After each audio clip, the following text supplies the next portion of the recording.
Jesus said, "Man cannot live on bread alone, but from every word that proceeds from the mouth of God." You're listening to Daily Truth.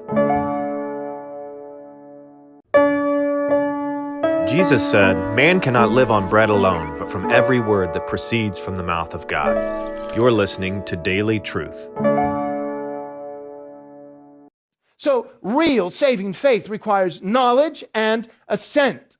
But if we only have those two key elements without the third that I'll mention here in just a moment, that only really serves to help us graduate to the level of faith that is, biblically speaking, demonic. See, the book of James in the New Testament says that even the demons believe. Demons have faith. What do they believe? If we look at the context, they believe that God is one. James is saying to his audience that he's writing to, you believe God is one? Good. But even the demons believe that. And the result of their belief is that they shudder. They shrink back in fear. They tremble. Now, look, you don't tremble at something that's not true. So the demons, they don't just have knowledge of the fact that God is three eternal persons and yet one in essence and being. What's being said by James is ultimately this: the demons have a better working Trinitarian doctrine than the best living scholars on earth today. Demons have better doctrine and theology than you do, and me. So they know that God is three eternal persons and that he is one. And they don't just know this, because just knowing something, if you don't agree that it's true, doesn't result in trembling.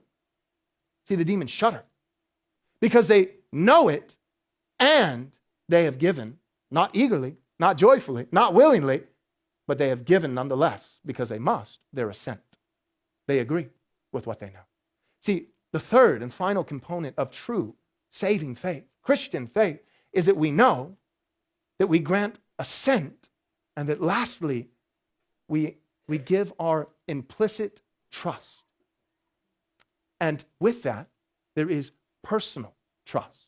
As a way of illustration, if there was a chair on the stage before me, I could look at the chair and I could say, I know that this is a chair.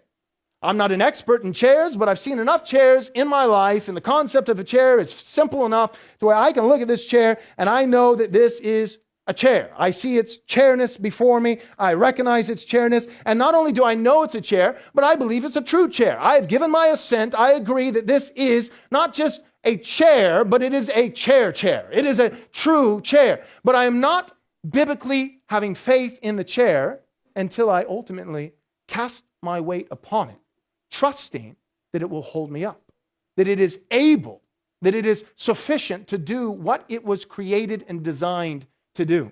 In the same way, you are not truly trusting Jesus. You do not have biblical faith in Jesus until you know Jesus from the Scripture, you agree with what the Scripture says about Jesus, and lastly, you cast the full weight, not of your behind, but of your soul on Jesus, believing that he is able and willing to sustain you before God on that final day, to wash you pure as snow by the sprinkling of his blood, to clothe you in his righteousness, to present you pure and spotless and without blemish before God, not by works which you have performed, but by grace, that is the free gift of God, that is laid hold of through the instrument of faith, which is knowledge, assent, and implicit trust in God, and that the object is Christ and his work, his person alone.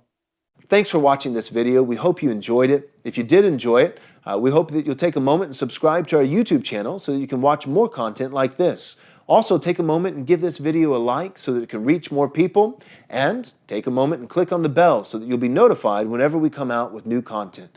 Thanks so much. God bless.